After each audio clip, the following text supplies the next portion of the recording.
The story begins with a happy family living a normal, peaceful life, completely unaware that everything is about to change within minutes. Suddenly, they hear people screaming and panicking outside their house. When Jason and Beth step out, they see neighbors abandoning their homes and running in fear. Everyone looks terrified.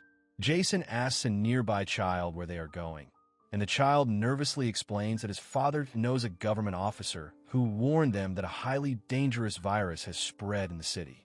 Before Jason can ask more, the child's mother rushes in, pulls him away, and urgently tells Jason to take his family and leave the city immediately. Shocked and confused, Jason doesn't waste any time. He gathers his family and starts driving out of the city. But along the way, something feels wrong. Instead of escaping, they see people turning back toward the city. The situation grows more unsettling when they get stuck in heavy traffic. Jason steps out of the car and realizes the truth. The only road leading out of the city has been blocked by the police. Helicopters hover overhead, and authorities announce that a toxic virus has spread, ordering everyone to return to their homes immediately. This makes no sense to Jason. If a deadly virus is spreading, why are people being forced to stay inside the city instead of being evacuated? Before he can process this, the ground near the mountains begins to shake violently. Panic spreads everywhere. Moments later, fighter jets appear in the sky, moving straight toward the city. Without warning, bombs are dropped, and the city begins to be destroyed from above, wiping everything out. After that, the fighter jets start moving closer to the people trapped on the roads. Panic completely takes over. Everyone finally realizes the horrifying truth. The government is trying to kill them. People begin running in every direction, desperate to survive. That's when Beth looks back and notices a school built on the mountain behind them. Without wasting a second, Jason grabs Beth and Joey, and the three of them rush uphill toward the school. Behind them, fighter jets begin bombing the bridge, where dozens of people are still trapped. Explosions tear everything apart. Jason, Beth, and Joey manage to reach the school just in time, where they discover a hidden tunnel. Seconds before a massive blast, they rush inside and shut the bunker door. A powerful explosion follows, shaking everything above them. Now safe underground, a terrifying question haunts them. What kind of virus was so dangerous that the government decided to wipe out the entire city? They don't have any answers. The only thing they know is that if they want to stay alive, they must remain hidden inside this bunker.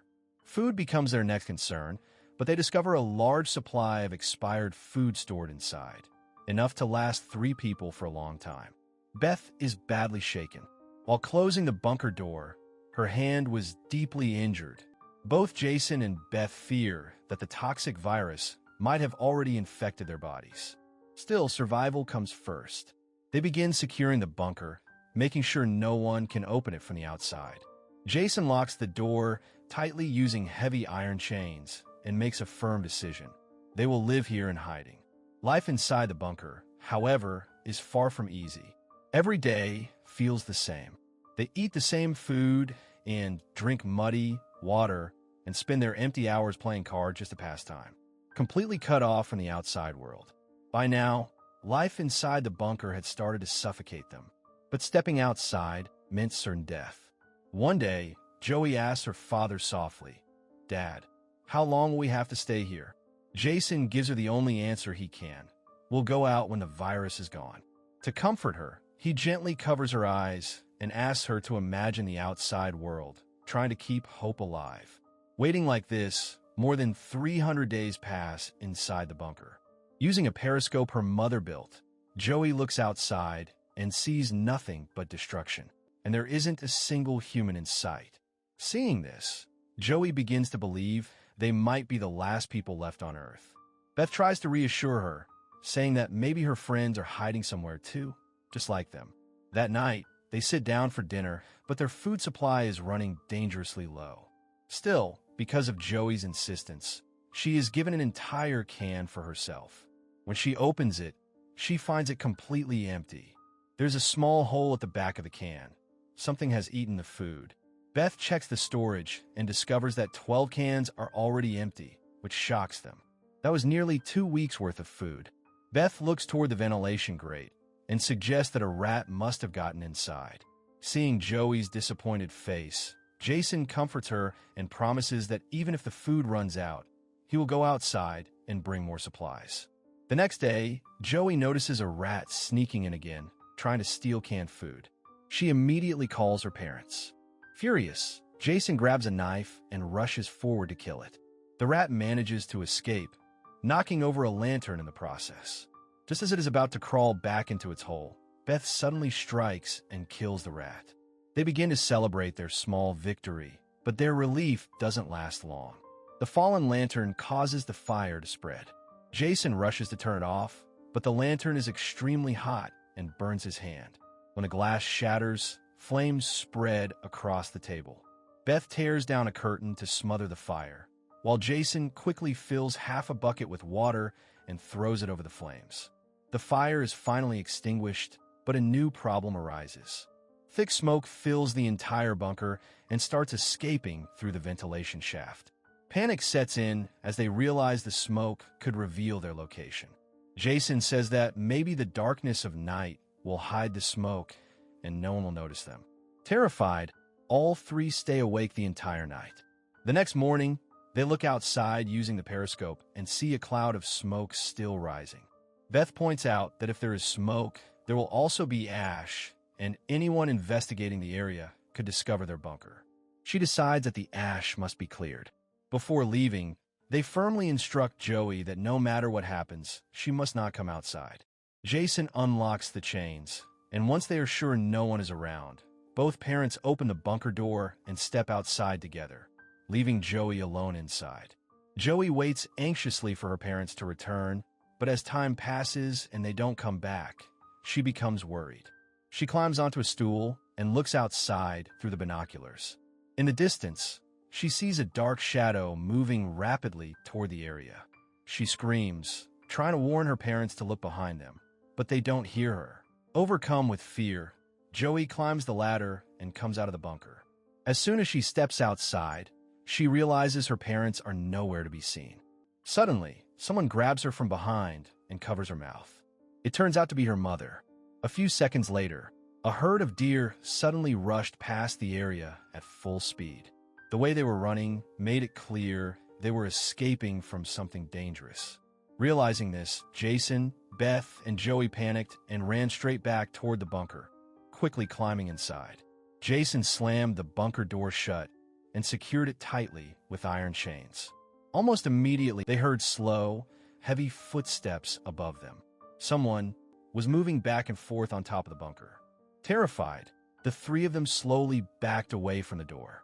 Joey started crying in fear, but Beth quickly covered her mouth and whispered that if any sound escaped, everything would be over. They carefully moved deeper inside the bunker, trying to stay as quiet as possible. But suddenly, the string of the doll Joey was holding got caught on a loose screw. Jason and Beth froze in fear because the string was connected to the sound switch inside the doll. Before they could stop it, the screw snapped loose and loud noises started playing from inside the doll. Jason instantly ripped the doll apart and smashed the speaker, but it was already too late. A massive echoed from above, followed by heavy footsteps stopping directly over the bunker door. Whatever was outside began trying to open it, slamming its weight against the hatch. Even though the door was reinforced with iron chains, the danger was clear. The chains began snapping one by one under the monster's terrifying strength. Jason realized the door wouldn't hold much longer. He rushed inside and started ripping out the water pump pipe, preparing to defend them. At the same time, Beth gathered her courage and climbed the ladder, using her body weight to pull on the chain and keep the door shut. Still, the heavy iron hatch slowly began to lift. At that exact moment, a dark shadow appeared above the opening. Two glowing eyes stared down at them. Jason attacks the creature and quickly wedges the pipe into the door, forcing it to retreat. His body keeps shaking as the family sits helplessly near the ladder, knowing their hiding place has been exposed. After a while, the locker suddenly begins to shake, and Jason and Beth realize the creature has called the others. Heavy footsteps echo above, and soon they gather at the bunker door and attack. The iron door breaks and crashes down, and the family runs backward in terror while the creatures follow them inside. Beth throws the lamp, sets the curtain on fire, and together they push the locker to block the path, but they know it will not hold for long. With no escape left, their daughter notices a floor vent opening. Jason breaks it open and pushes his wife and daughter out with all his strength, but he gets stuck in the narrow space as the creatures close in. Desperate to escape, Jason dislocates his shoulder, screams in pain, and forces himself into the vent. Beth pulls him with all her strength, but just as he is about to get out, a massive creature grabs his leg. Realizing there is no escape, Jason tells Beth to protect Joey, and in the next moment the creature drags him back into the bunker. Beth understands he is sacrificing himself to give them time, and she escapes with her daughter, running far away while evading the creatures. They soon realize that the highway leading to the outside world is now blocked by a massive wall, meaning no one can escape anymore. At that moment, an army helicopter arrives and shines a powerful spotlight on them. Just as Beth and Joey try to run, a large net is dropped from above, trapping them both. While they struggle to free themselves, Beth notices dark figures with glowing green eyes approaching. It is then revealed that the creatures they feared are actually military soldiers wearing gas masks and night vision goggles. Beth and Joey are taken under military control, and one soldier pulls out a large injection and injects both of them in the neck. After testing their blood, the soldiers discover that both are infected with the deadly virus, making them a threat to humanity, which means they are to be eliminated. In reality, when the virus first spread, many people in the city were already infected, and since it spread through the air, infected individuals often didn't even know they were sick, leaving the government with no option but to kill them. When Beth realizes the soldiers will not spare her daughter either, she becomes enraged and dark marks begin to appear on her face. Before she can react, blood suddenly sprays from Soldier's neck, and it is revealed that the attacker is Jason, who is still alive. In reality, Jason did not die in the bunker. Instead, he completely lost control and brutally killed the soldiers inside. He attacked the soldiers one by one, killing them, but eventually he was shot and collapsed. When the remaining soldiers moved toward Beth and Joey, both of them had already broken free from the net and escaped. The soldiers searched for them everywhere, but Beth hid Joey and fought back alone, killing several soldiers before she herself was shot. Seeing her mother injured, Joey lost control in anger and leaped at a soldier, smashing his mask and nearly killing him. But Beth stopped her because she did not want her daughter to turn into a monster as well.